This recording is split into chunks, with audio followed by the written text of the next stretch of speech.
फिल्मों के लोग राजनीति में बहुत आते हैं, यानी मुंबई दिल्ली की तरफ भागना चाहता है। दिलीप कुमार से शुरू करके निरहुआ तक आ जाइए। आखिर ये लोग, फिल्मों के लोग राजनीति में क्यों आना चाहते हैं? होली के अवसर पर एक क्षणिका देता हूँ। अगर एक क्षणिका आपको मजेदार, अच्छी और सच्ची सी नजर आए तो आप सब लोग खूब बढ़िया आशीर्वाद दे दीजिएगा।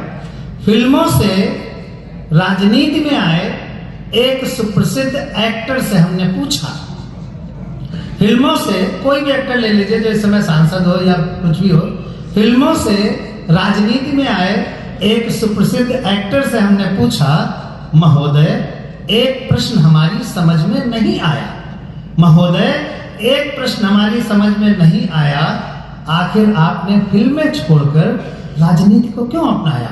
फिल्में जहां पैसा है, फैन फॉलोइंग है, पॉपुलरिटी है, लग्जूरियस लाइफ है, फॉरेन टूर्स है, सब कुछ है, फिर भी आप पॉलिटिक्स में क्यों आ रहे हैं? अद्भुत व्यंग्य मैंने लिखने की कोशिश की है।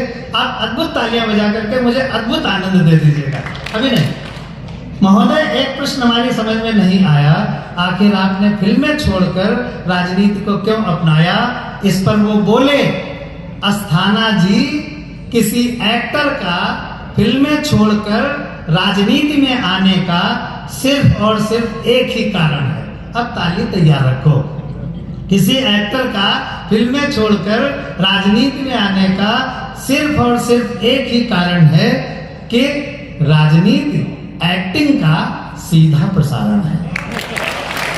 और 10 सेकंड और लेता हूं, थोड़ा सा संचालन कर रहा था, इसका जिम्मेदारी थी। 10 सेकंड और बहुत ठाकों के साथ, आनंद के साथ होली की शुभकामनाएं दूंगा। हमारा एक ही दुश्मन है, पाकिस्तान।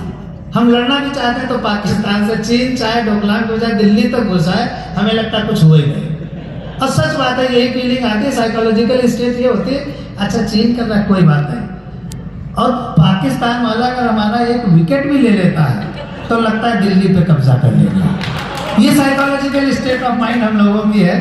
तो युद्ध भी हम पाकिस्तान से लड़ना चाहते हैं।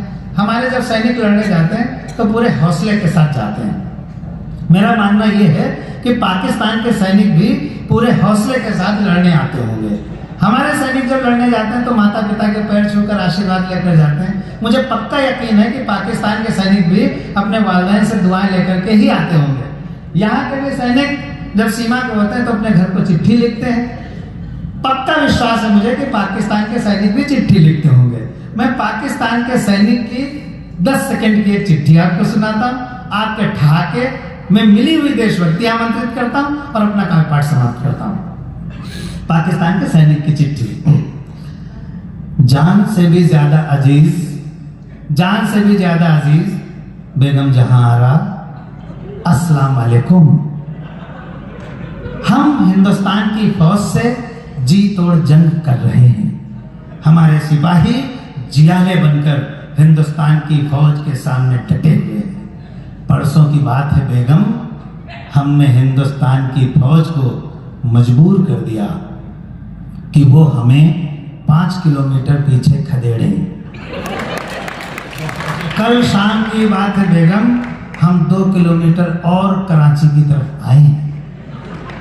जंग ऐसे ही चलती रही बेगम तो इंशाअल्लाह ईद घर पे ही मनाएंगे।